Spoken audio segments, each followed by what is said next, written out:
Good evening, good afternoon, good morning, whatever you are. Welcome to Bottomland Liberia. This is where we discuss issues deep down and get to the bottom of it.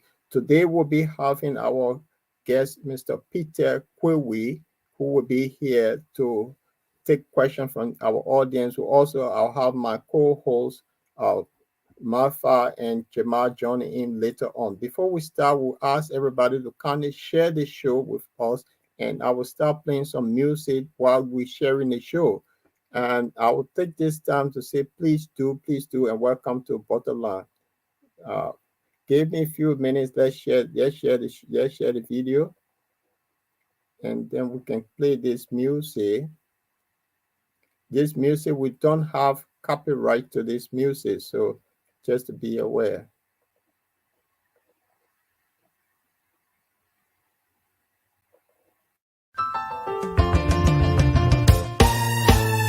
My people, where you at? Where you at? Wake up from your slumber, stop sleeping. Whip your hands, whip your hands, whip your hands, whip your. Come on, come on, come on. I know you're sleeping now. Y'all gotta wake up some more, yeah? Okay, let's go.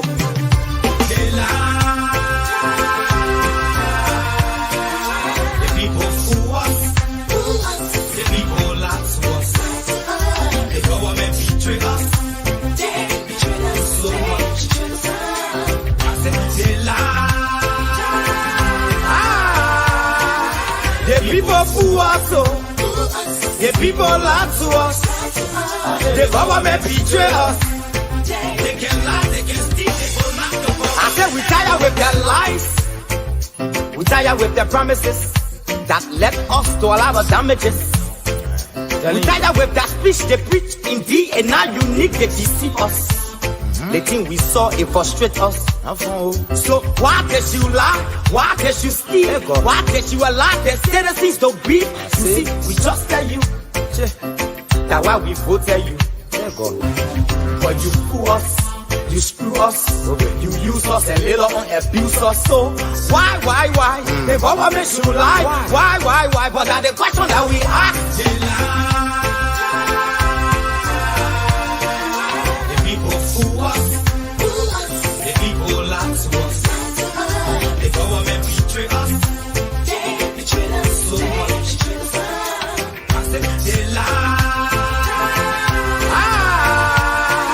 The people fool us, the people lie to us, the government betray us.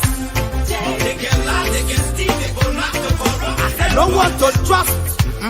My people don't want to hope on. Nobody. My hope that I have been broken. I'm telling you, brother. So where are the schools? Where are the roads? Where are the jobs that they say they could afford? But they're too selfish. The people tired with their rhetoric. People tired, they tired. You see the reason why we ask why the government betray. They have enough of time, but yeah, then instead they delay. People suffer. No work for people crying for hunger. Look at. Your vision and your mission, your intention to the nation, they poor. You got nothing to show. Nothing. So why? The government should lie. Why? But that's the question that we ask. They lie. The people fool us. The people lie to us. The government betray us. They lie. The people fool us, the people lie to us, the government betray us. They can lie, they can steal, they go knock the borrow.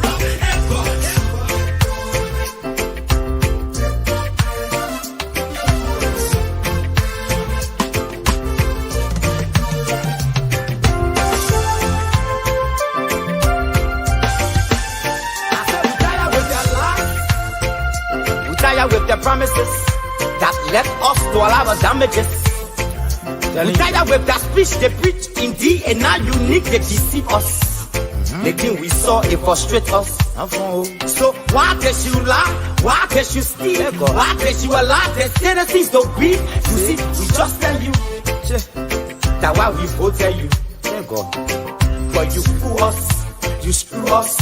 You use us and later on abuse us. So why? The government should lie. Why? But that the question that we ask. The people fool us. The people lie to us. The government betray us. They betray us so much. I said they lie.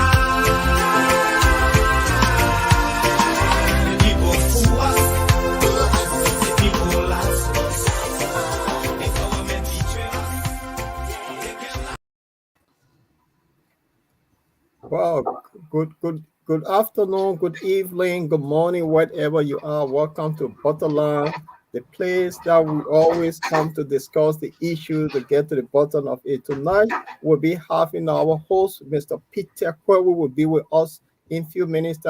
Jamal, welcome to Butterland. Been a while. How are you? Oh, thank you for having me. My first time on the Saturday edition. I think this is going to be a packed jam show tonight, and we have one of the just a little bit of our guests. We got one of the experienced, well, fully skilled sport coach who will be talking to you a lot about his idea, perspective on sport in Liberia. Uh, perspective on politics in Liberia, and also how you look at general things. So I'm quite excited to be here tonight. I'll be a little while. I think good to be on Borderline once again. Right. It's good to have you. How is Manchester? How things over there? How's the weather over there?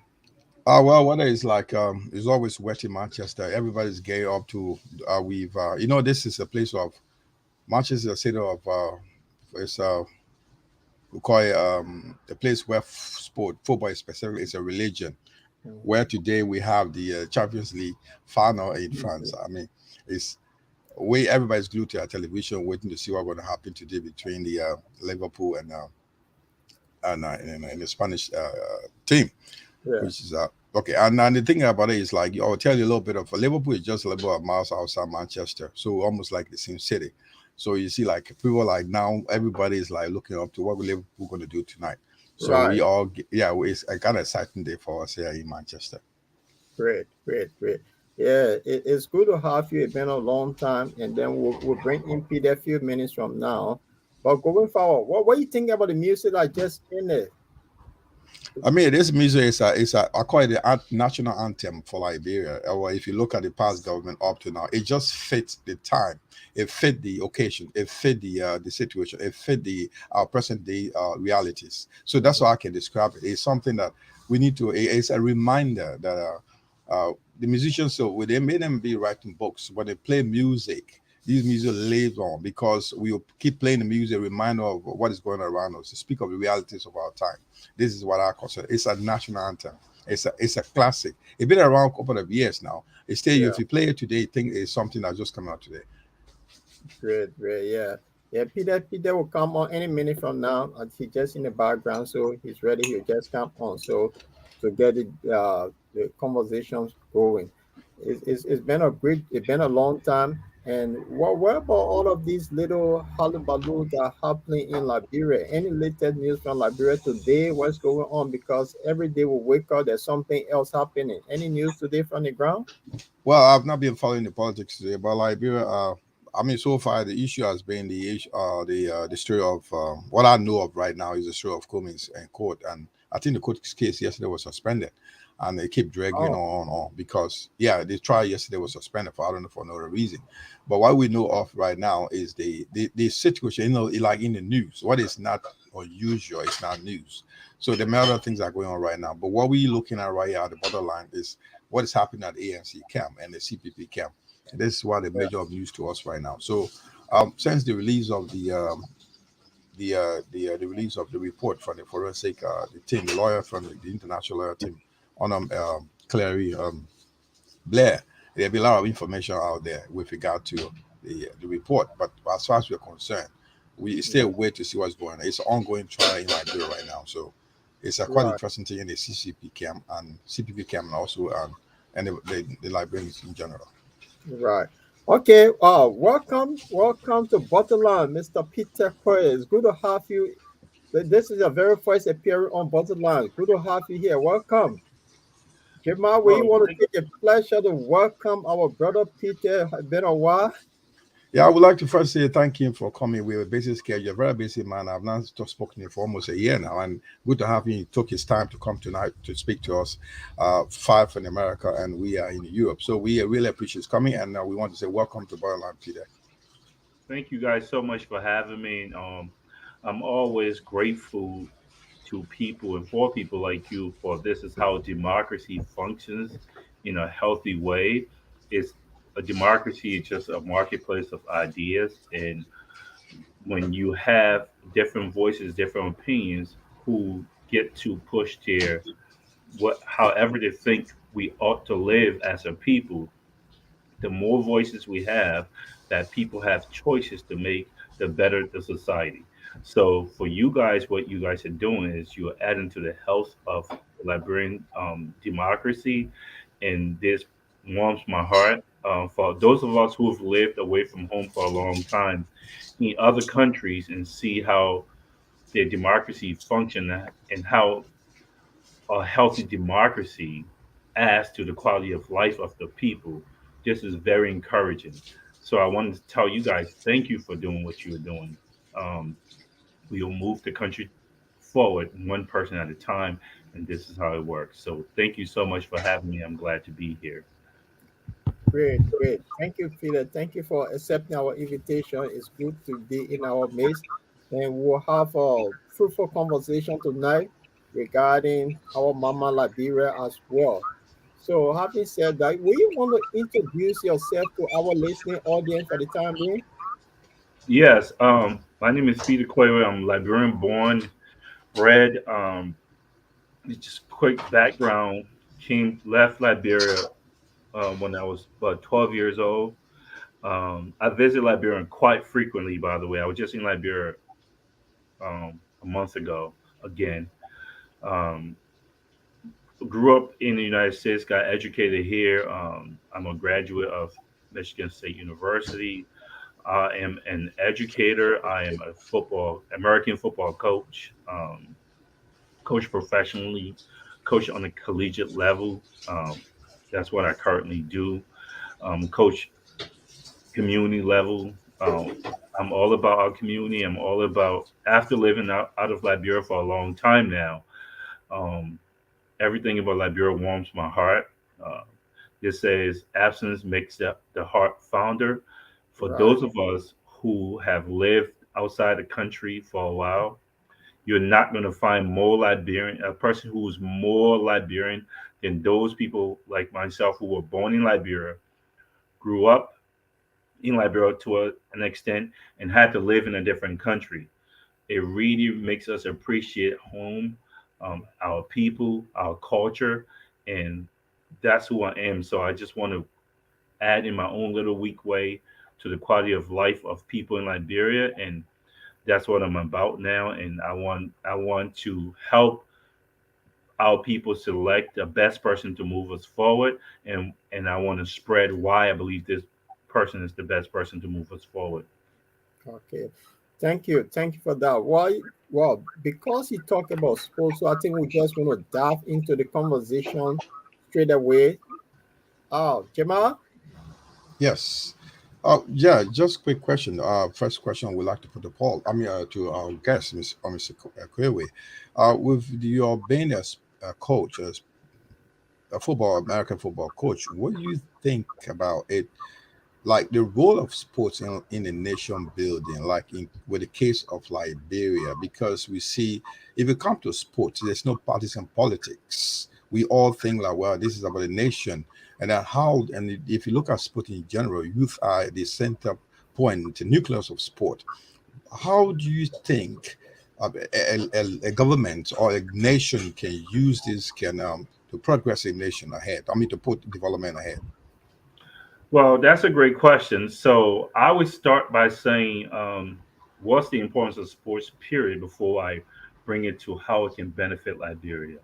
So if you go all the way back to ancient Romans and Greeks, and the people that live in the Greek Republic of Sparta, um, the biggest thing was athletics and sports.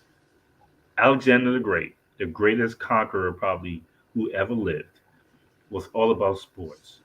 What sports does, especially for young people, it teaches discipline, it teaches teamwork, it teaches cohesiveness, it teaches you how to win and be a good winner. It teaches you how to lose and be a good loser. There are sore losers and there are good losers. It teaches you about life. It teaches you about battle. It teaches you about conquering. So sports, it teaches you about being competitive without being combative. These are things that you learn from sports, from playing in organized sports. It teaches you critical thinking. So when you say, how does sports benefit Liberia? It benefits Liberia. It can benefit Liberia in a way that benefits every other place. If you look at the United States or Britain, the biggest revenue generators are sports. And there's a reason for that. Um, I get paid, everything I've ever had as an adult is because of sports. A lot of people, we talking about Manchester right now, we talking about the Champions League. Everyone's tuning in. The Super Bowl, here community programs, how the community is organized. Um, Sports is all around sports. So sports is this one uniting force, this one uniting thing that teaches so much. As much as you learn in academia in the classroom, you can learn on some pitch, on some field, on some court about human existence. Which brings me to how can sports help Liberia? Sports is so integral into our development. Let me give you an example. Right now, I am a coach at an Ivy League university. I've worked at many universities, um, come to different schools and go. My latest experience is at an Ivy League university. What the way I believe sports can help Liberia is first, it can teach the qualities that I just mentioned, Hmm. those goals, those standards, those values, honesty, hard work, perseverance. It teaches those type of goals, teamwork, um, critical thinking. If we use sports, we can use sports in Liberia, whether it's track and field, wrestling, basketball, baseball. We are some of the better athletes, period. Where I live right now, some of the best, some of the highest, the best records are held by Liberians in track and Oh, field, basketball, American football. They're held by Liberians. There are a lot of Liberians, and don't forget now, we just started coming to this country really in 1990s. We started coming to this country. There are a bunch of Liberians who are playing professionally in the NFL. There are a lot of Liberians that I personally am involved in who were able to go to universities, who were able to go to world class universities because of their athletic ability.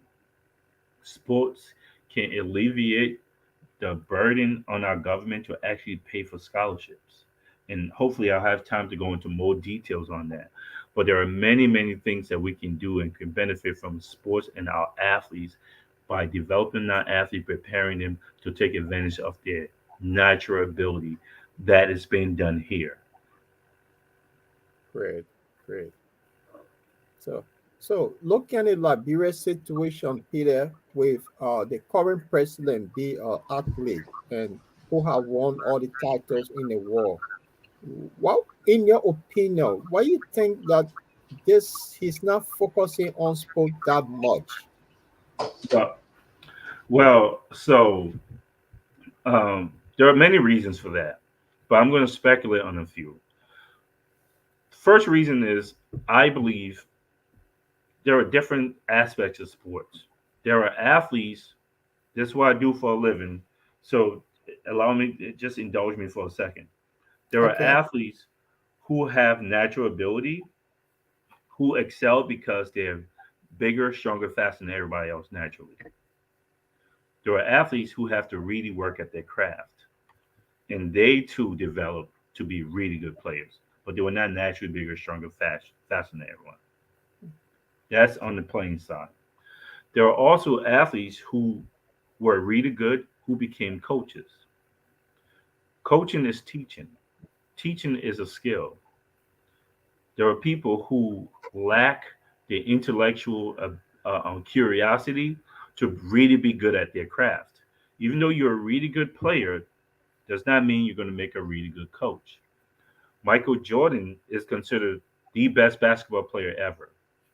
Michael Jordan was a horrible coach. Um, it's not because he lacks whatever. I don't know the reason why, but I'll tell you, he made a horrible coach. He's not the only one. Um, Bill Belichick is considered one of the best American football coaches ever. I don't think he played the game. So playing the game is different than thinking about the game, structuring the game. That's I right. think the reason why someone who was world best, mind you, I need to point this out. Although George Weah was world best, Africa's best, other awards, correct me if I'm wrong, he was the best player on his team for a few years. He was the best player on the planet for a year or two. Yeah, He was never ever voted team captain by those teams. Me as a coach, that's what we call a red flag because team captains are voted based on leadership ability. mm, Either the players pick you or the organization picks you, not because of how well. And mostly, it's the guys who are the best players that get voted team captain. So when you lack, to me, there's a reason why, and we need to figure out why George Weah, even though he was the best player in the world, why these people not picking him as team captain. As George Weah got older, if you read some articles on him, you will see how teammates and team owners started to outright disrespect him when his ability to actually score a goal diminished. So he was never looked at as this leader. To be a leader, I believe there are many things you have to be. The first thing is you have to want to be a leader. And to be that leader, there are sacrifices you have to make, there are information that you have to get, and it takes a lot of it takes intellectual curiosity. So when you ask me how is it that someone who was the best in the world not understand the importance of sports or focus on sports, well, I think he would focus on sports or anything that's important if his goal as a leader was to uplift the nation.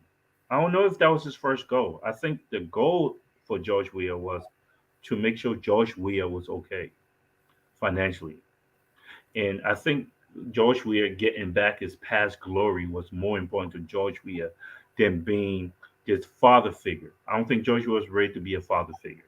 I think George Weah still wanted to drink with his boys, hang out. I think he still wanted the accolades and the praises that came with when he scored a goal.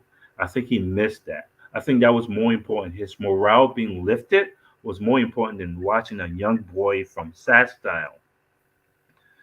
I think it was more important than watching a young boy from New Crew Town go and beat the next George Weah and surpass George Weah. For those of us who do it in our community, that's our goal. It makes us happy to see another kid do better. That was never George Weah's goal, I believe. You haven't talked to anyone that knows George Weah intimately that would say he obsessed about lifting other Liberians higher than he was. You don't hear that. So selfishly, that was never his goal. Secondly, I don't know if he's academian. He doesn't really take pride in learning. To be a great coach, you have to do a lot of studying. It's teaching. You have to do a lot of critical thinking. You can't be smoking a lot of weed to do that. You can't. You're just not going to make the best coach. So when you get a guy who obsession is not His pride doesn't come from lifting our children and lifting protecting our women. If that's not his pride, my pride. This is not about me, but I'm a coach, so I can speak on this. My passion would be to take a team from Gardnersville and bring them to the U.S. for a tournament and watch them win. That would bring tears to my eyes. To go to Nimba County and put together a group of Liberians to represent that red, white, and blue. That send off that day when they're leaving Liberia would be the greatest accomplishment of my. I could die after that. That's what a person. Everyone that knows me knows that. If you knew my background and you talk to people in my background, you went to my Facebook page or anything, lifting Liberian athletically because that's my field now. This is how I feed my family. Yeah. It's my passion. That was not Joshua's passion. And I mean, sad to say, there are people with different passions. I just think we picked a guy because again, because you're a great player doesn't mean you're going to be a great coach. I think we picked a guy because we're familiar with him, and he didn't. Because you're familiar with this person doesn't mean they're going to have your best interests at heart. That was never his drive. If that was his drive, the first thing he would have done was open up a school. He would have opened up academies. He would have he would have been. He likes to talk with the game. He likes what comes easy in the game. He doesn't want to do the other part of it. That's not his passion. That's not his drive. That's why I believe we don't have him doing that, pushing athletics, which should lift us up greatly as a nation. Great, great. Before Jamal come in, I just want to tell our listening audience if they can help share our show, share it to their contact list. It would be great. So, Jamal, any thought? Yeah, thank you, Peter. I just made some quick sections here. I want you to take it back to three things. You spoke about the activities, how sports can build up a nation, more especially looking at the youth. Some of the question, the argument, I bring the argument like we don't have the funds, we don't have the facility. How would that stop? Start with Liberia, with a country with nothing to start with. And the second question will come to you spoke of the managerial inability of George Weah. That's why you point out we talk about he was just looking for accolades. He was not looking for somebody to take someone to develop teams or youth. What, there's something that is in there that so does that mean that what you intend? Could you a little bit interpret that more? Will you a little bit emphasize on that? Like, is it that what he it is one of that's what of bringing following up to the leadership line in Liberia where we have a lot of shortfalls in everything going on in Liberia. Is this something we missed when we came to electing as a president? And the third thing I want to bring into for you to question about, let me talk about is proper guardians. Did George did not get a proper guardians when coming up as an athlete, as a sport person? Some people have guided him through to make him to who he is today. So other Liberians follow steps, but that he didn't get it. Now you can't. Will you blame him for that? Yeah. So, great question. So let's start with the funds. I disagree that we don't have the funds. I think there is a saying that says, "You know what a man values, but what he spends his time and his money on." I'm going to say that again. You know the value of a man by observing what he spends his time and his money on. So let's look at what Joshua has spent his money doing. He's bought a private jet. He's bought a Austin Martin that's $250,000. He's built a complex for millions of dollars. He's got a movie theater in his house in Liberia. Um, Again, let's go back to the private jet. He flies. We know this for a fact, and anyone who don't is an adult who's lying to themselves. And I'm not interested in having a conversation with this person. He's interested in women. He flies women from the United States to Liberia. He flies girlfriends to Turkey for to celebrate their birthdays. He buys expensive clothing. This is not George Weah's money. If it was his money, I have no problem, no qualms with that. So I'm saying we do have the money. He has ministers in government who are driving the most expensive cars. They're building mansions for themselves. Um, there's no accountability. Well, 16 billion win, 25 million win. So what I'm saying is, it is misappropriating money. When I say it's misappropriating money, it's a nice word to say stealing.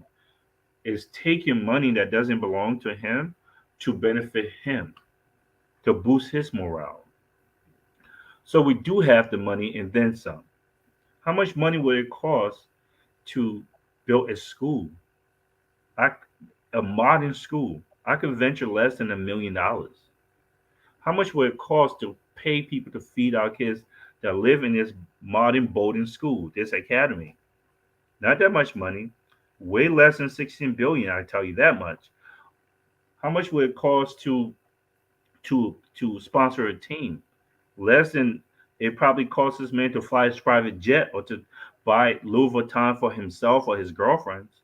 So it is not his passion. He's not putting money into those things because it's not his passion. And I don't want to go into the semantics about, oh, the money did went here and you don't know this.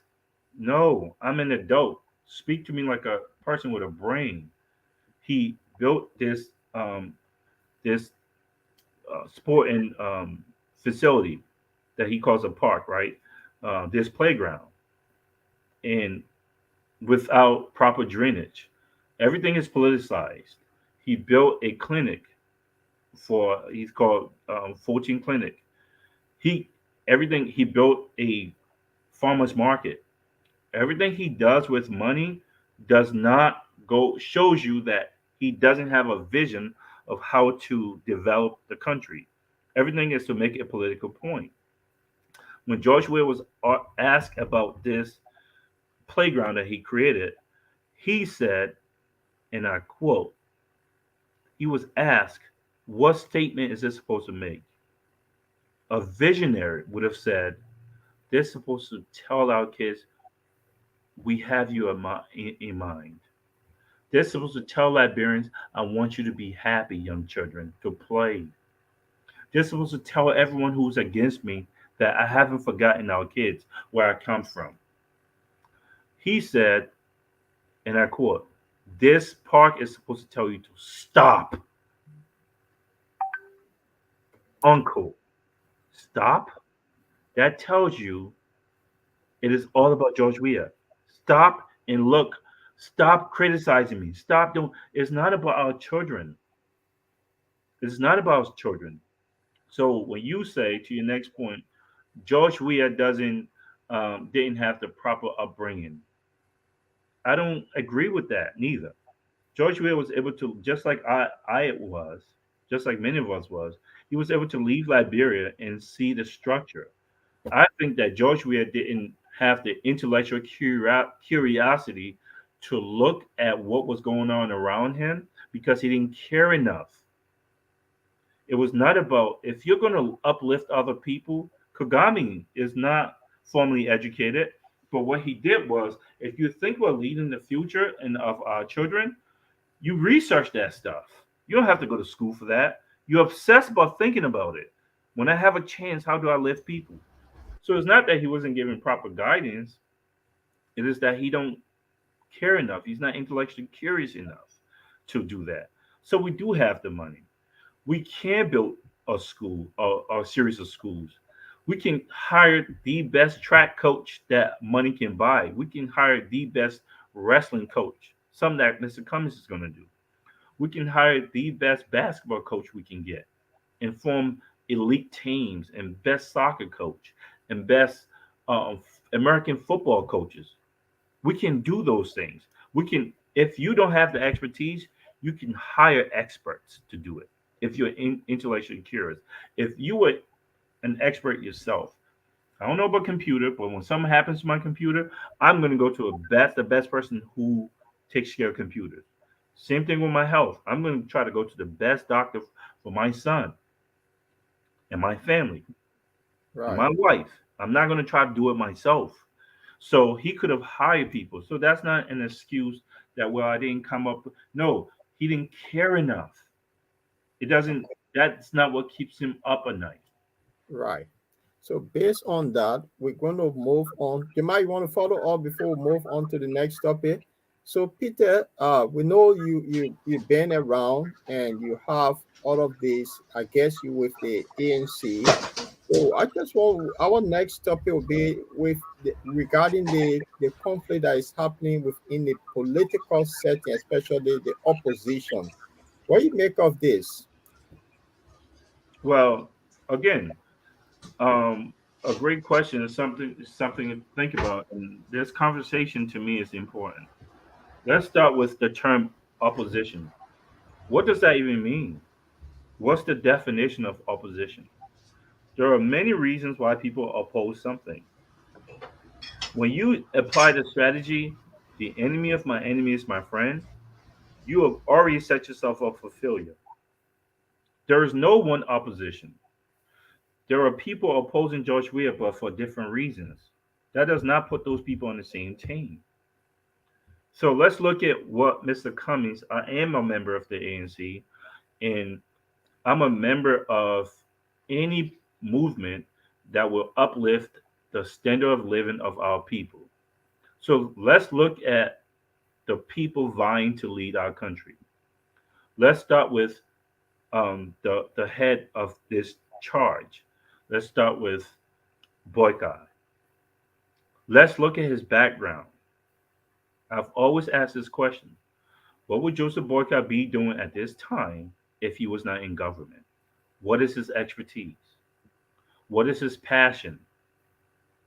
What drives him? What makes him the happiest? I just told you what my passion was. Anyone who knows me and talked to me for more than a minute will come back to children. Joseph Boycott has spent his entire adult life and career in government. Tell me, what is Joseph Boycott's worldview on the economy or on children? There's a problem that you don't know that. Because for a man who's been in government that long, you should quickly be able to say, this is what he thinks about children, and look at the things he's done to tell you that he cares about children or cares about our women. You can't. You can hear from Mr. Cummings when you talk to him how he cares about children. How do you know that? He opened a school. He didn't open a school of people of voting age. He opened a middle school, an elementary school for foundational education. So when you look at those two people vying for our power, for power in the country, for control of our government, and to make ultimate decisions for us, you can clearly see one person who cares about our people by his actions and what he spent his time and money on. This man had a career, made his money outside of government, and now saying, no, this is not what we want for our children. And because you've been in government for a long time means nothing. I'm going to challenge you to lead this country. Here's what I have done in the past. I've put my money where my mouth is. And it shouldn't be about money. It should be about the character of those people and what they truly believe. You can't go back and show me what Joseph Boyka has done to uplift the country. What's his legacy? What is one thing he can stand his ground on? If it was not for Joseph Boyka, this wouldn't be here. Let's look at Benani Uri. What's his legacy? He too wants to be a major decision maker for our children, okay, and our people and our grandparents. Let's look at his legacy. What's his legacy? How did he make his money? We know his wife had business acumen. How did Yuri get to earn $32 million and become the richest man in the country? We know how it happened. We know what happened during the war, how they went to banks and took money out. But since then, what has he been talking about? It's all about government. It's all about government. Outside of government, how are you helping people? What is your vision for the country? What informs that vision?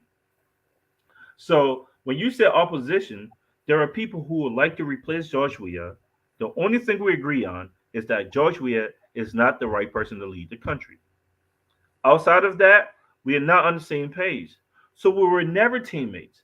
What made us teammates was the fact that we had this one ideology that uniting is the only way to defeat George Weah. That's where it ended. Uniting. As all political parties united is one way. Whether it's transparency, whether it's accountability, all those things now, whether it's we all believe in the rule of law, those things were not certified. Whether we all believe in the War and Economics Court, we didn't. Those things were not certified to Right. say this is our one ideology that we share. So when I say there is no one opposition, I'm saying there is no shared ideology against the ruling party or the person in charge right now. We were never on the same team as these people. What proves that is look at the trial, look at the details of the trial, and look at the accusations being raised in the trial and the things that people were saying. We were never the same. Look at these people not respecting the rule of law, not respecting the fact that you signed a contract and honoring that contract. And you just don't want to back out of it. It's not that we're going to back out of it or live with a bad decision in our minds that we made. It's we're going to find a way to usurp the law. We're going to circumvent the law, even if it means destroying an honest person. That's what you was always done. He would supply guns and murder a bunch of people if it would give him his way. For them, it's the bottom line is how does it benefit me? If it benefits them, they'll do anything. Well, that's gangsterism. This is what people who don't care what people do. That's not a shared ideology Mr. Cummings has. If you listen to him, he still holds our hope for working together. So when you say opposition in the fight, to me, the fight was inevitable. The infight was inevitable. As long Right. as we did not set down an ideology that we were all willing to go by, outside the fact that we don't want George Weah to be the leader, we were bound to run into this problem. Right. Jamal? Thank you very much. I want to quickly drop you to the question of you just spoke of gangsterism in Liberian politics, and if you look at the characters of people that are in the that are with teaming up with Mr. Cummings in the CPP, we talk about Honorable Ambassador Boyka and also Bernard Ure. Then it's okay. You also understand Liberian politics dirty. That's what it looks like. So somebody will say, "Well, he knew that. I mean, this is politics. What we don't care. Let's do what we want to do. And if Mr. Comey can't live, he can't stand the heat in the kitchen, you should leave. So this is how we're going to treat him. How we answer that. Well, great point, and this is a uh, uh, assertion that you hear a lot. It's just politics. No, it's not just politics. There's such things as ethics. That is saying, if we're playing soccer and I go to tackle you and I try to intentionally break your ankle, it's not just sports. I could tackle you without trying to break your ankle, or I could tackle you and try to break your ankle. That's why they have cards. What's the purpose of the cards in soccer, in football? It's for intent. You try to hurt this person, that's a red card. You were too rough, but your intention was not really to hurt them. That's probably a yellow card, a warning. When you go after someone's character and try to destroy them, it's beyond politics. It is it's immoral. It's immorality. It is without ethics. So when you have a person who is being challenged and you try to dig to the lowest possible thing you can do, that speaks more to your character. When Mr. Cummings first got there, Mr. Cummings is not eligible to run in Liberian politics. That would be politics. Okay, he's not eligible to run. Prove that you're eligible to run. You're not Liberian. All right, that's talk. And then you go to the fact that he's a homosexual. And in our Liberian context, when you call someone homosexual, it is as if in the West you're calling someone a child molester. It's just culturally that's just how it's looked at in our culture. You're doing that on purpose. Now you're attacking someone's character purposefully without regards to how it's going to affect their future. Um, Joseph Boyka has a guy who he's actively competing with, right? His Facebook name is Obed Obed, who came on Facebook and says, I made up the story about calling Mr. Cummings a homosexual. I did that to help George Weah. Joseph Boycott has never came out and repudiated that statement. Like, you don't get to do that. Someone mentioned, I think I think it was Cindy, John McCain, when Barack Obama was running for president, he was being accused of being a terrorist. This guy is clandestine. If you elect him, he's going to let terrorists come to this country because he's a Muslim and he shares that ideology. John McCain had everything to lose. This was his number one opponent. He took the microphone and said, "Nope, I know this man. I disagree with the things he wants to do as far as his political beliefs, but he's Mhm. not a terrorist. You're wrong. Don't do that."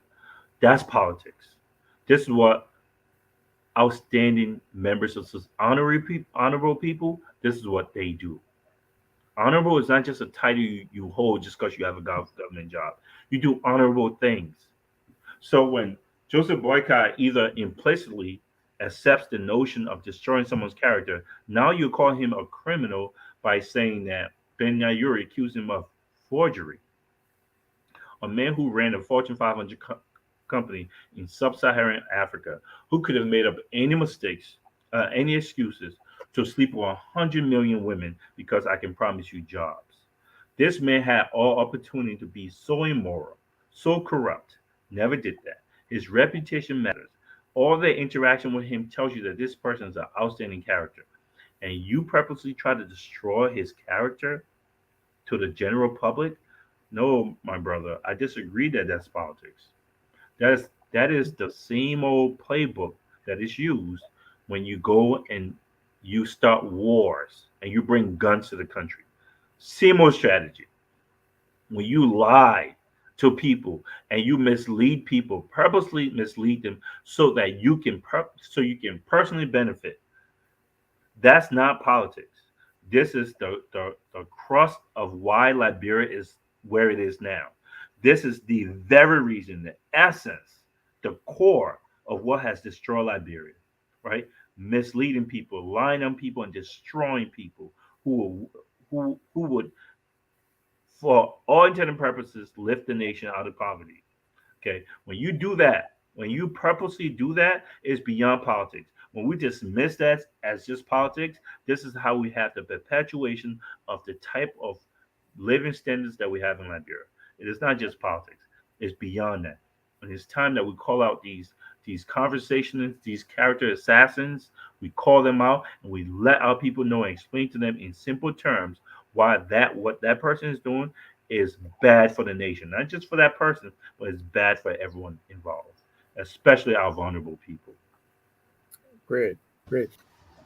Jamal, you want to continue and follow up? Yeah, one quick question on that. Two questions, if you mind, Peter.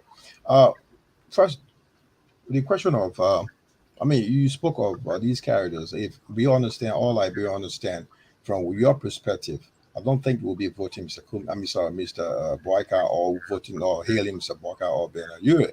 But now, you saw what happened during the Taylor elections. There was a slogan saying, you kill my pie, kill my ma, I'll vote for you.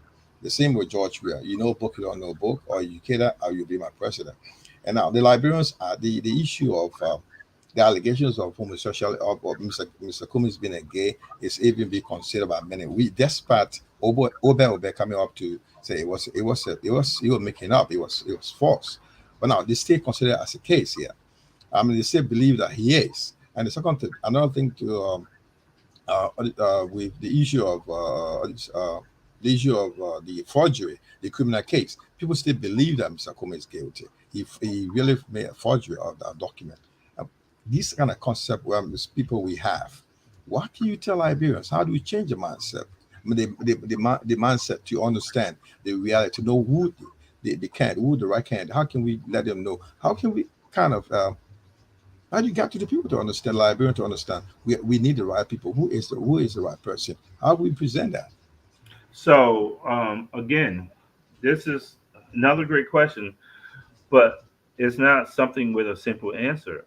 So what you're saying is there are things that we know for a fact can be proven unequivocally that it is false or is wrong or is misleading. and but the Liberian people hold on to it because they got that misinformation a while ago. So how do you dispel that lie? I think we have to do the hard work. And there are a lot of dog whispering in Liberia about a lot of things. First thing is the way we talk, the way you sound, the way I sound, because we have lived out of our country and in other people's culture for a while. That too is used against us, right? So they'll be like, "Oh, they're in America doing this, they're in Europe doing this. They don't know what's going on the ground." Meanwhile, I probably know more of what's going on the ground than George Weah, who lives in the country because he lives in a bubble. I'm home all the time, but that doesn't matter. So what people do in Liberia is, and this is what happens with a lot of people who don't have a lot of information, and that's why I'm going to go to answer your question.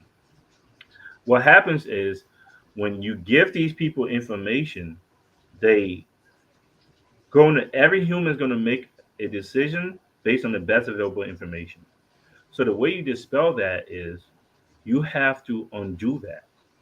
You have to go to your people that know you and tell them the truth. That's where the hard work comes in.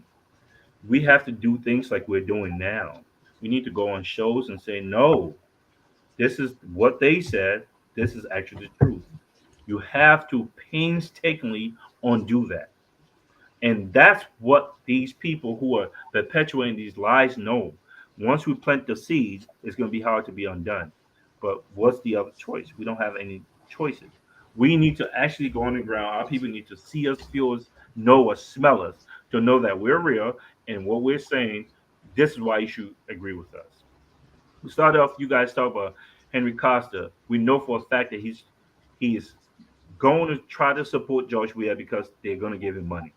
That's a done deal. In the next few months, Henry Costa is going to start backing up from Joseph Boycott and going to support CDC because they're going to give him money. They're going to give a radio station back. He's going to be one of the big boys. That has always been his ambition, not to uplift people. He was going to use his voice, whatever talent that he's supposed to have, to make Henry Costa's life better. There's nothing wrong with that. But when you manipulate people to do that, there's something wrong with that. So Henry Costa said, um, "We just keep picking. We don't know who we're picking. We just hope that we get the best person." Well, that's not how you pick a leader. You pick a leader based on what you believe. What is your objective? What's the ultimate goal? So once you set the ultimate goal and the objective, you can work your way back from there and eliminate people who are leaders. When you're just picking a leader based on who pays you the most, of course it's going to be just picking anything. Anyone goes. So the point I'm making is we have to do the hard work of explaining to our people why a person like Henry Costa that allows them to look up to because he spoke against the government, not knowing why he spoke against certain governments, why that person should not be the person to take cues from. But that's a hard surgery. But we have to undo those things. If we don't do it, we're in a very, very bad spot. So to answer your question, it's going to be hard work. It's got to be boots on the ground. You can't do it via Facebook Live. Our Liberian people, the voters, they're on bikes. They're not riding Facebook. They're not reading on Facebook right now. They're not wasting their data on that. What they are doing, though, is our brothers and sisters will listen to you when you go and speak to them. I've done that. I know Paul's done that when I was home. And when you have conversations with them, these people are not stupid. They're really smart. Give them all we have to do is present the information in the clearest, most unambiguous way possible and do the hard work one person at a time. Right, right. So you got a message here from Shadida. I like the analysis and experience. So it's something people now agree with you, what you just say, the way you lay it. So I think our audience is following you. But one who also want to ask if they have any question for you, they could tap it for you to answer to be interactive with you as well. So going further with this, because time fast spent, I just want to throw something that regards to the the the framework document that is signed, and they took him to court, and now they brought all of these allegations against him. With I know the matter is in Supreme Court at the moment. What is your take on it? With the government, if that legal document stand, will these people still run as a party, or what do you think on it? Well, again, I don't I see it a little differently. I don't think it matters, but I want them to run. I think it's important that Mr. Cummings is vindicated. That's the most important thing. It's not about whether they run or not. And what I would hope Mr. Cummings and LP does, if after the trial is over, the bogus trial is over, is to actively work to let UP go and ALP go.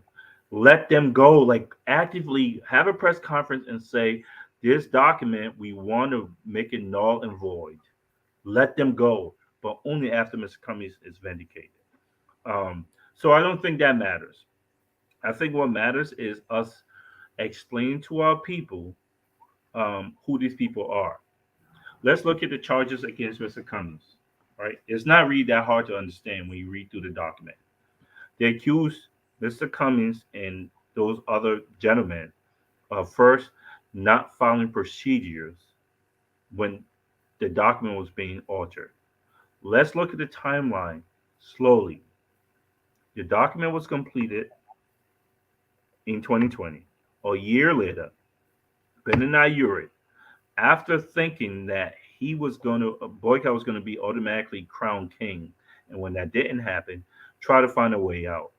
And what they did was, this is why it's important for them to say procedures. They start looking at every stop. What can we do to back out this contract that we signed? And the first thing they said was, well, the document, everyone didn't have a chance to read the document before it was submitted to to NEC. The investigation, the independent investigation found that nope, that's a lie. That's not even a lie. It's so grossly a lie. There are text messages in WhatsApp group. Now, if you go back to Mo Ali, this is probably a month ago. He said WhatsApp was the official means of communication within the CPP. He said that, not Mr. Cummings. Okay, so this is the official means of communication. In that official means of communication, every time there was alteration made to the document, Mr. Cummings is all time and dated, stamped.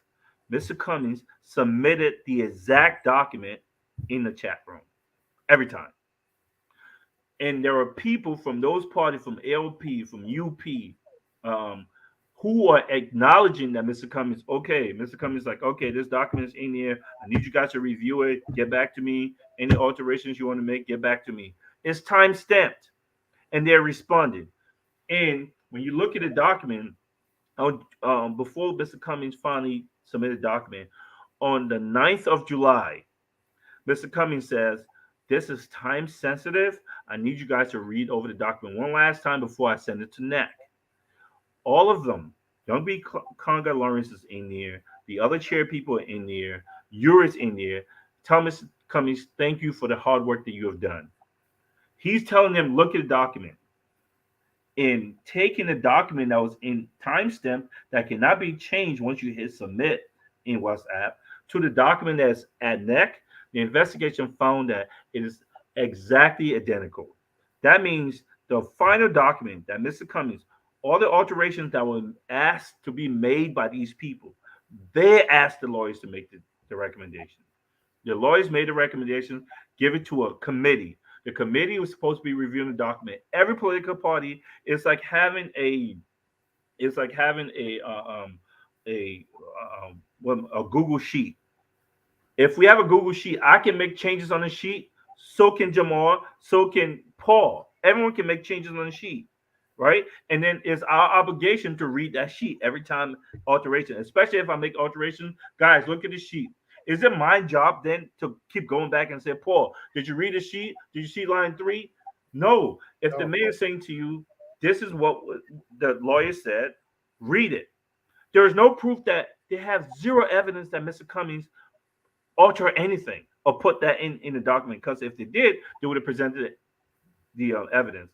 The only reason why Mr. Cummings is being brought to trial and they're using his name is because he was a chairperson. He was the adult in the room who was saying to people, guys, make sure you read the document. I'm going to submit it. He was responsible for submitting it. That's the only reason why his name is being brought up. Not because they have evidence of him doing anything clandestine.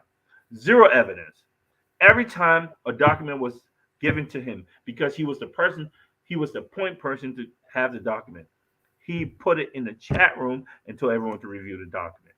Right. A year later, Yuri comes back and say, "Oh, we didn't know about their procedures thing here, and so therefore this document is not involved. We can go back to May 9th. We can't go back to May 9th because the Article 12 in the 13 in their own CPP Constitution says the only time a procedure or anything can be not involved is that all political party had to sign the document, and the document had to be submitted to NAC. After those two things had to be qualified. If those two things does not happen, right, there is no document. So you can't say, well, the document was not right before it went to NEC because NEC hadn't had it. So any alterations is fine.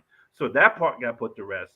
The other part about him changing the exit clause, they talked about it in a group. That's not Mr. Cummings. So when you ask me, what do you think about it? I don't care about it. I care that they accuse an innocent person of a crime that they know he didn't commit. And to me, it goes back to the same 1847 politicians, same strategy. They will destroy your reputation, destroy you any way they can, whenever they can. Period. Great. Great. So we have reached the 1 hour mark, and we'll go one, if you don't mind, Peter, to spend on the maybe 10 minutes or 20 minutes with us. We're going to, Jamal, you want to follow up before we move to the next segment of the questions? You mute there. Question. Peter, kind of, I think if you don't mind, I'll go at least extra 30 minutes because great answers to the question. We also trigger a lot of questions. My question to Peter would be, why Mr. Comey so haunted? Why is he haunted? And was it a wrong idea to form team with these characters? Was it wrong to be part of the CPP anyway? Well, that's a great question. So, and a lot of people have raised that. Why did you even collude with these people in the first place? Well, Mr. Cummings didn't collude with these people ideologically. Mr. Cummings, and to be honest with you, if the opportunity presented itself again, Mr. Cummings better do that because this is a democracy. You need numbers. Just like people believe if there's an objective goal, we can find ways and means to get to objective goals by me coming and saying, I have a different strategy. How about we do it like this? That's what Mr. Cummings was hoping. It's not that Mr. Cummings believed in the fact that Ben and Yuri went and bought guns and stole money out the bank during the war. He's not endorsing that. He's not co-signing that. That has nothing to do with nothing. He's saying, let's work together as a CPP. So while we're working together, he's saying, how about we use these strategies? How about we use transparency? How about we use the rule of law? How about we use honesty? How about we use mercantilism for our economy? He's trying to change it from within. You cannot win an election in a democracy without having numbers. Mr. Cummings believed that if these people's heart was in the right place, whether their heart's in the right place or not, if there are rules that we all agree on following, then we all agree on following these rules. Him getting with these people and these people now saying, well, we don't like the direction he's going, so we're going to go against him. That's their problem. And if another organization, a group of people agree with Mr. Cummings should work with them because it's not about Mr. Cummings. Just like the United States Constitution, just like any constitution or any rules of the game. So whether I'm a cheater or not, I can still play basketball if I'm a cheater. Guess what? If I'm going to play basketball and we have referees that are going to call fouls every time that you do a foul, it doesn't matter if you're a cheater or not. We're not going to let you cheat because these are the rules that we're going to follow. So So I can invite you to play basketball with me, even though you're a cheater. And then when you break the rules, we'll call you on it because I need five. We need 5 and 5 on each team. If we don't have five, we can't play the game. So yes, this cheater can join us, but guess what? He too has to follow the rules. And if he's not following the rules in the middle of the game, he's not gonna. It's gonna call fouls on him. He's gonna go sit on the sideline. So yes, Mr. Cummings should have worked with those people. There are objective rules. There are objective standards that they would have had to follow. Unless they follow those standards, nothing moves. And that's what it was. So I guess they're now learning that no, he's not going to compromise these standards. So that's why they're against him. He's not like them. He made his money outside of government. He doesn't need government money. He cares about honesty. He's not going to take corrupt money. He's not going to take money from Dubai or some country and let them take our girls into slavery. He's not going to do that. He's because now he doesn't owe them money. He can actually put pressure on them, put pressure on the United States and other government because they can't say, "Well, we're going to take back the hospital we just built for you." If you're putting pressure or shaming our government for holding our girls hostage. So I want to have a chance to talk about what I just mentioned because it's important. He's good. He can put pressure on people taking our gold and our diamond and timber out the country for pennies to a dollar because he doesn't need the money to live or to be rich. He's already rich. He's not like them. The things that these people use or need for their livelihood, he doesn't need. And because he doesn't play in that club, he's the most dangerous person to them because he can actually bring the World Economic Crimes Court and the people who are exploiting our country. This is where the money is coming from. This is where the money is going. The people who are extracting our gold and our diamonds and our timber. Those are the people giving them money.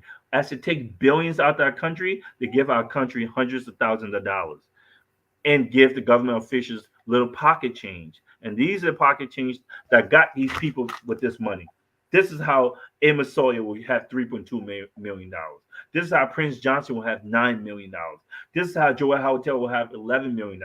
Besides the money her husband stole out the bank during the war, like actively stole out the bank. This is how Joseph Boyka will have $21 million. This is how Ellen Johnson Sirleaf will have $24 million, and George Weah had $32 million, and Euro have $32 million. They were extractors and exploiters of our country. These people provide these people cover for a profit. The profit will stop if you get Mr. Cummings who don't need their money to be rich, who is satisfied with the money he has. That's a dangerous place for these people. That's why they're fighting him. And that's why we Great. need to support him.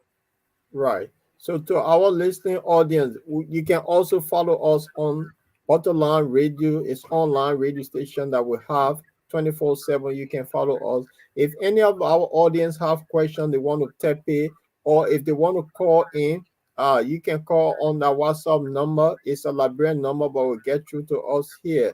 So going forward, Peter, Jamal, before we get to the next segment, what do you think of what Peter have just said about the money that these people are collecting over time? That's the reason why they fighting Mr. Cummings. I think Peter just hit the point on the top. I mean, hit it on the top. That is, I mean, they are giving a cover up because the system that they used to, Mr. Kumar is not used to that system. That's how it is. So if he's trying to bring some kind of discipline or decency into the club, they don't like him. He become the hated one. So I think this is what Peter is saying. I think it makes a lot of sense. Okay. Now, this will lead us to our night segment of questions. Peter, this is to you.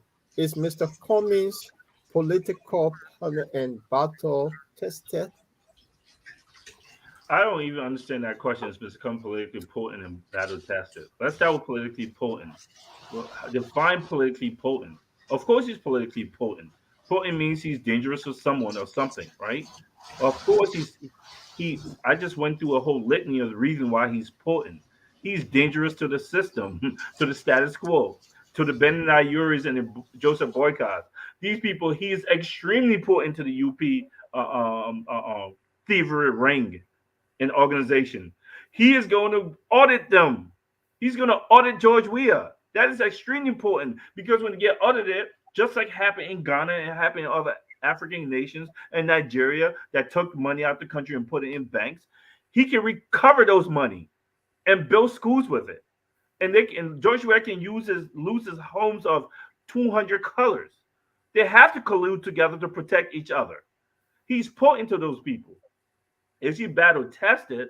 Have you worked in a corporation in the United States or in any Western country? You have no idea what type of battle an African would have to fight to move to the top of that ladder. I work in I work in academia, and I'm telling you right now, that's some of the, it's harder than my upbringing in the ghetto in America. Tougher. You have to be battle tested to survive that. Is he battle tested politically? Is what you're saying in Liberia? Of course he is. Let's look at the scandals he had to deal with to begin with. Let's start with him not being a Liberian citizen. First of all, um, again, newsflash: once you were born in Liberia before 1986, there's nothing that can undo your Liberianism. Nothing can take away your citizenship. That's what, per our Constitution, Article 21. There's nothing they can do about it. The law cannot make someone who was a citizen not make them a citizen. So all of you who were born before 1986 in Liberia, congratulations if you live in another country and you hold 100 different passports, you're a triple citizen, you're a dual citizen. Period. Because the Constitution said so. This law, everything in this Constitution is not retroactive. It cannot go back and undo someone's citizenship. It's moving forward. They can prevent you from being citizen, but those of us who are citizens have our Liberian passport, our Liberian birth certificate remains a citizen, even if we pick up citizens from anywhere in the world. Congratulations, welcome on board to dual citizenship. That's number one. He was told he was not a citizen. He beat that. He was told that people don't know him. People didn't know him, but he finished third. A newbie finished third in a national election. That's pretty good. I said people do know him. That was a battle that he overcame. Then he became a gay guy. ANC is the fastest growing party in the country, so maybe he overcame that to an extent. I don't know. Now he commits crimes. He's a forger. I think he's more than battle tested. Name another person who had to overcome those many obstacles who became president. Not Ellen Johnson Sirleaf. She's the one that bought guns and shot a bunch of people and shut them up. Not Benani Yuri. He did the same thing. He used his frog voice to order guns, and it came to Liberia, and he supplied his goons with the guns, and he intimidated people, and he bullied people, and him and his gang took money out the bank, and now he's rich, super rich, to the tune of $32 million. Took the money, opened a telecommunications company. I mean, if you give me millions, I'll come up with 100 business ideas and try to make it a legitimate business. He's more battle tested than George Weah. George Weah was turned away from being president in 2005, again 2012. I mean, he he won a senatorial seat, so he actually overcame. He actually won. Mr. Cummings is the only person that they keep throwing obstacles in front of and in front of. He kept overcoming. Last thing but that question, let me say this. Yeah. If you haven't lived in the West, you will not understand this. Some of the hardest thing to do is have this African accent that we have to move up in corporate America, to move up in any entity that pays any real money. For a man who was able to overcome that, that man possesses something that is so unique that we need to be celebrating instead of over here questioning him. He is he is amazing to me. And all of us who have tried to move up in these countries will tell you how amazing it is that what he did. Great. Jamal? Uh, Sorry. Great comment. Great accession from Sekumi. I just want to go back to the question of Peter saying, why Liberians don't see this? Why all these things you say? Why we can see these things? The good thing you said about Mr. Kumi, we keep banging on the doors. Since 2017 up to present, ANC and those who admire Mr. Kumi start banking on Liberian doors. They don't see it. How do we get this? How will we get this? How will they get? Will this lead to Mr. Kumi to 2023 to the highest office 2023? Saying this, why we can get this idea? Why we're not getting a picture of who is Mr. Kumi is? That he's a man who will deliver. Well, that's a great question. How do we get people to believe that he is not like everybody else, even though he has a background of working in the United States? He's 100% the antithesis of Ellen Johnson Sirleaf, who everything she did was in government. So they equate. The problem is they equate in the everyone in America is the same. Everyone in Europe is the same. It's just abroad, right? They're not looking at the particulars, like what type of work these people did, their background, how do people talk about those people before they come in, people who know them.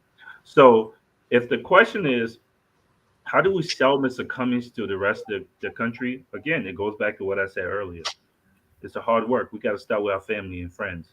So I tell my students this, and and I don't want to brag on myself, but again, I'm a football coach, and I've coached, and I continue to do, from our community groups to the highest level to professional level. I've done that, and what I tell my kids after learning the things that I've learned is, if you're going to be a star in a country, you have to be a star in your house first. Then you're a star in your community. Uh-huh. Then you're a star in your region. Then you're a star in your state. Then you become a star. Then you become a star in the country. There is a echoing of some. So That's all right. okay. So the way we do it is we have to start at home. Our family members, get those people. It has to be organic. It has to be one person at a time. But listen, it's not going to be easy. It's going to start with one person at a time, and we have to move it forward. Mr. Cummings always says this: you cannot keep doing the same thing expecting different results. For Mr. Cummings, the reason why we've had those type of politicians we've had over the years, over and over again, because we all use the same playbook, the same strategy.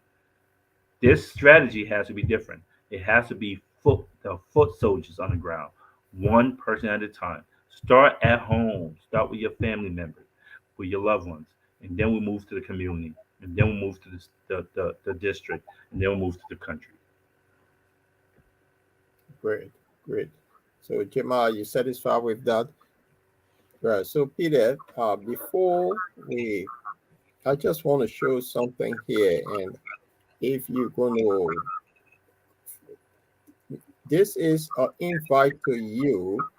I'm going to show this on the 8th and 9th of July, 2020, 2022, will be in Hanover, Germany, and Mr. Cummings will be with us there. Will you be attending this program? Well, the program in Germany on July 8th and 9th. Live. I'm not. I can't commit to that because I'm not sure. But I am. I have talked about this with friends, and we're gonna make an effort to do it. But July 9th is might be a hard date to make. But we're gonna look into it and try to be at that event. Uh, uh, okay, there is an invite coming your way. So, in the next, probably this evening or tomorrow, there'll be an invite coming your way. So, yeah, it's going to be interesting. A lot of Liberians now gearing out to go to Germany to actually meet Mr. Cummings and ask him questions that they they want to ask. Any question, how do you feel, and he will deliver what they want and to see through him and ask him, because we got people on the fence at the moment. We got a lot of undecided voters who don't know where side to go. So it would be a good thing that will have Mr. Cummings in our mix. Well, I would love to come to that event. Thanks for the invite. Again, I've talked with that because we kind of knew about that event a while ago. So I've talked to close friends of mine, and we were really thinking about doing it. I know that a couple of them are committed to going already. Okay. Okay. Uh, Jamal, any announcement? No, I would like to first say thank you to Peter. Before I let Peter go, before I let Peter go, asking for his parting or comment. I just one question, Peter, who I consider he's being given a chance to speak to Mr. Comey face to face. What will he tell him? Um, I I would say a couple of things to Mr. Cummings. The first thing and I've had that opportunity, by the way. Um, I want to say thanks for his perseverance. I want to say thanks for um, his commitment to Liberia. We see what's going on and how I think it might affect a person, even myself. Um, I would like to tell him that we are going to support him. Um, we believe in the things that he would like to do for the country, and there are a lot of people who understand where he's coming from as far as his worldview, economic worldview, his social worldview, and we would love for him to remain in this race. And if there's anything that he needs more of us to ask, and we will try to deliver that for him.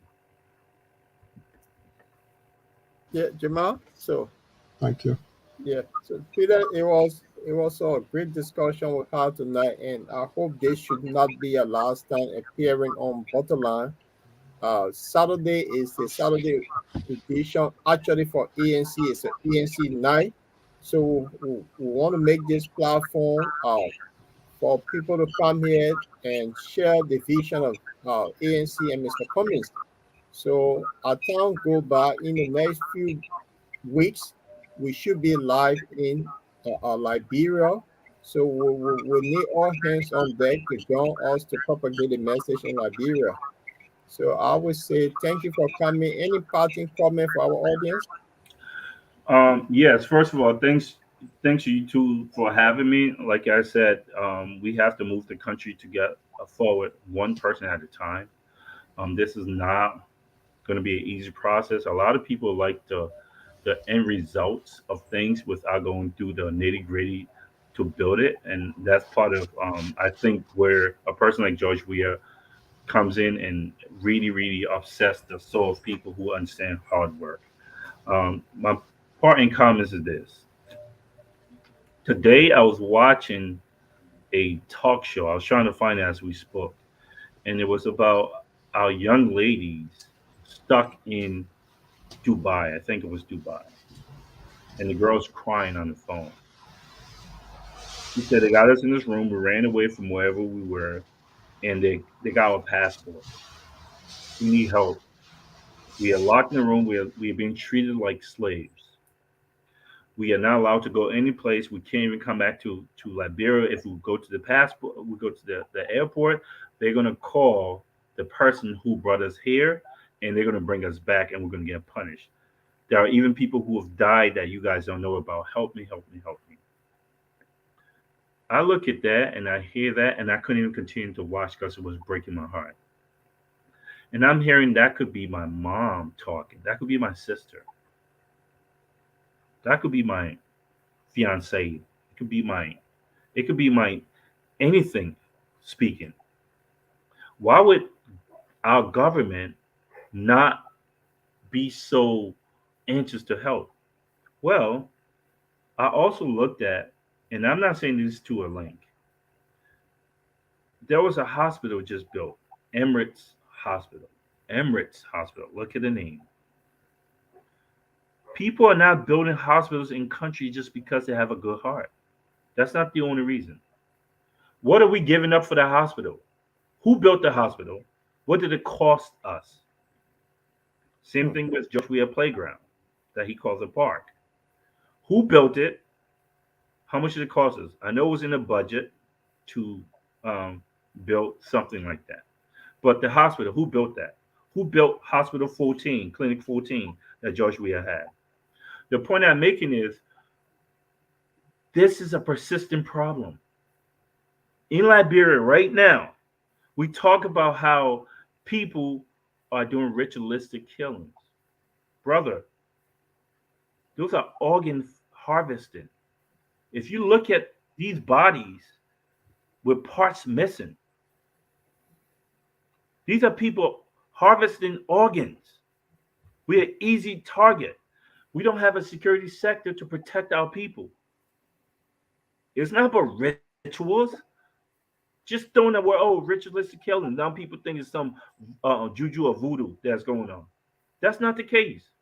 So why is that thing not being fixed? It could be my sister. It could be you. It could be my uncle, my cousin, my loved ones, your loved ones next, who could get kidnapped, killed, and their parts taken to the West because Western country needs parts. They need livers. They need kidneys. There are people on the list waiting for it. Where are they going to get those organs from? Well, African countries. How do we protect our citizens? You can't go hard on the people who are supplying, who you depend on to live. I'm not accusing anyone, any particular country of harvesting organs in Liberia. But what I am saying is, not one of those crimes have ever been solved. Those crimes happen in the United States. There are women who get trafficked for sex, but those people quite often, frequently get caught and sent to jail. In Liberia, zero. We don't have the security sector to protect our people. The question is why?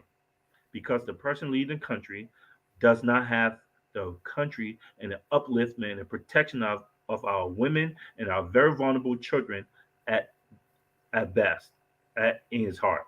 That's not his goal. And that's the problem.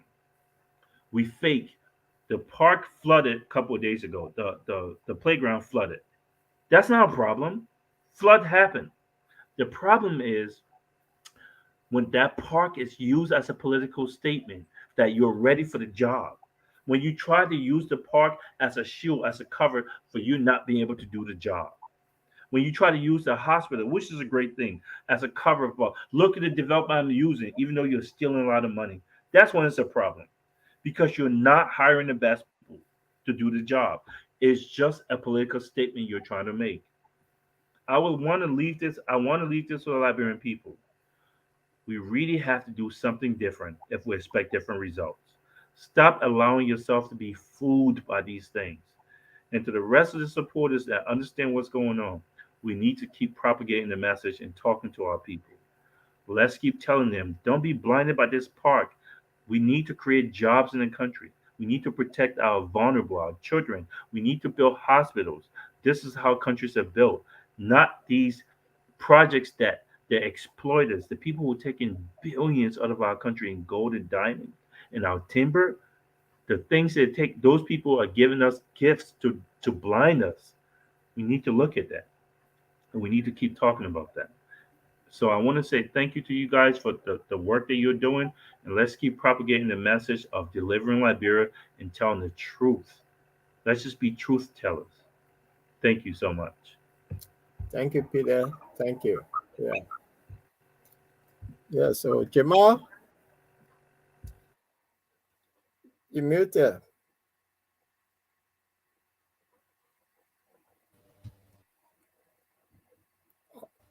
We'll announcement here that every Saturday is predominant ANC program. Will bring you issues looking at ANC, go delve into ANC issues and other social issues and political issues in the country. So we also ask you to be every Saturday at 8 o'clock Central European time. Now, 9 o'clock Central European time, 8 o'clock UK time, and 7 p.m. Liberian time. Every Saturday on the Deep Button Liberia. Don't miss it. With your host, Mr. Paul Chiloply. And sometimes with Mike Kaifa. I'm one of your guests. But let you know that we want you to join us, and also we love you to share your views. So we would like to be interactive in the next sections. If you have any questions with regard to what we are to share with our guests, please, we are welcome. We bring it on. We share with our guests. We do as much as possible to read your questions to our guests if you have any. Thank you very much, Paul, for having me.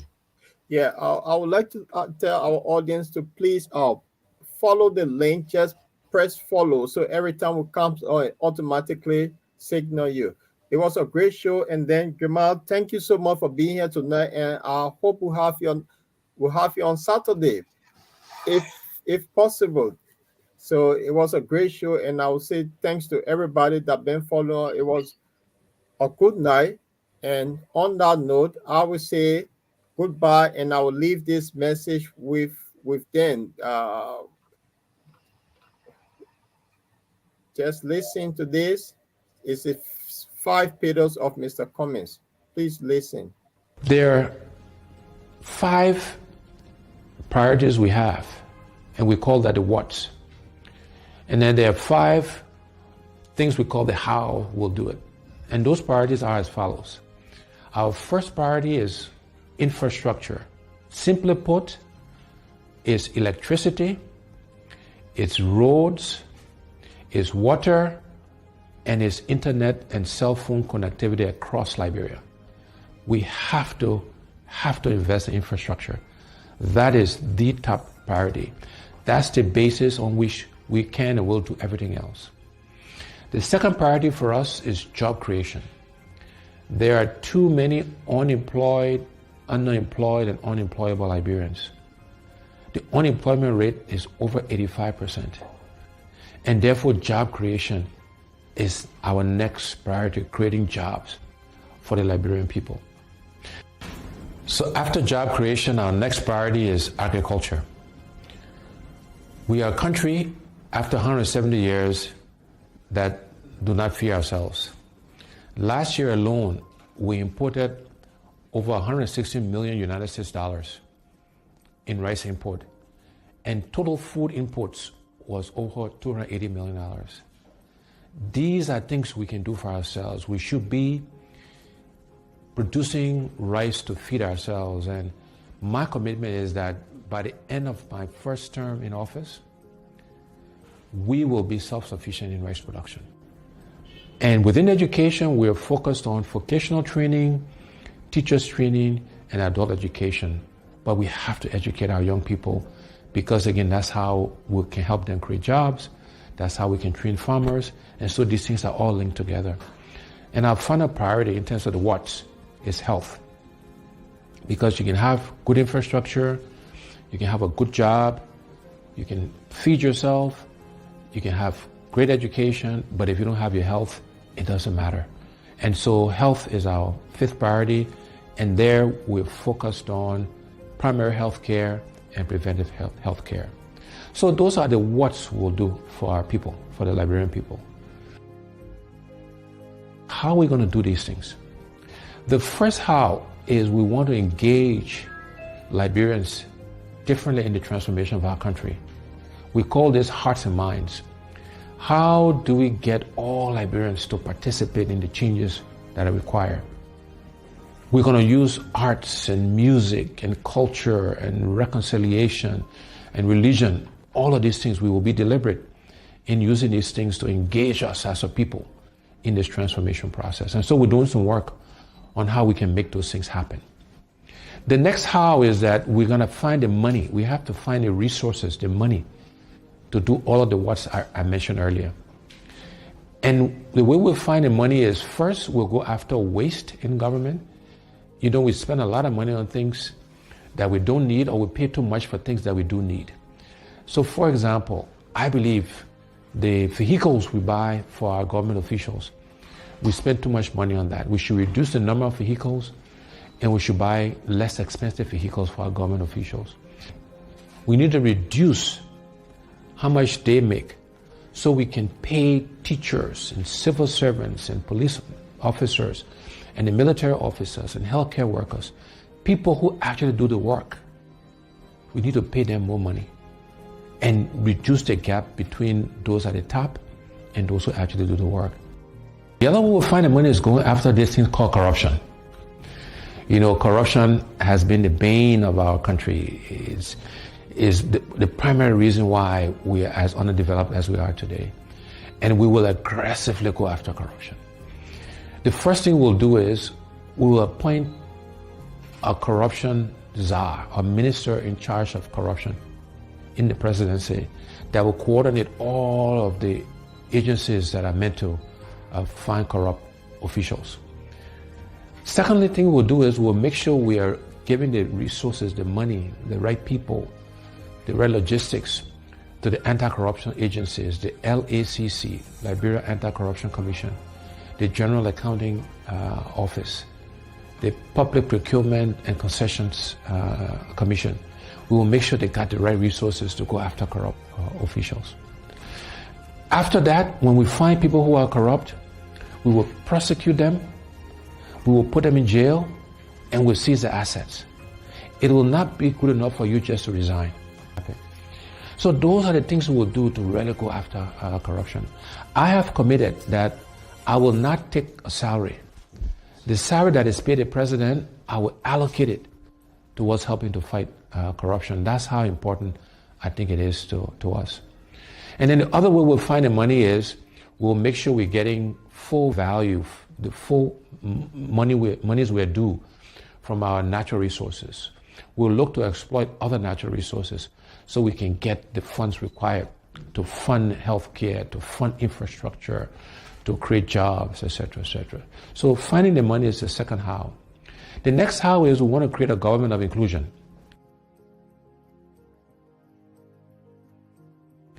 We want all sections of our country to be represented in the government. We want opposition political parties to be in government because we believe that having a government inclusion will help all of us make the right decisions. It will make sure that we're spreading the resources of our country across the entire country. And then the last two hows, one is growing the private sector. We will focus on growing the private sector so Liberians can primarily benefit from that growth. No longer should Liberian business people be spectators to our economy. And we want to actively support Liberianization and encourage and provide credit and other facilities to Liberian businesses so they can participate. And last but not least, we will use technology. We'll leverage technology to help us achieve our goals. So those are the what's and the how's. But let me end by leaving you again with these two universal truths. One is we cannot keep doing the same things, my people, and expect different results. We cannot keep electing the same people with the same experiences and expect Liberia to change. We need to elect and select different people to lead us, to serve us, to help us manage and run our country. And the other universal truth is the best predictor of future performance and future behavior is past performance and past behavior. And on those two counts, I believe I stand head and shoulders above the other candidates aspiring to lead our country. Thank you. And say good night to everybody. We'll be here next Saturday, 8 o'clock, the same UK time, 7 o'clock, Liberia. I'll say good night. Good night, everybody. See you soon.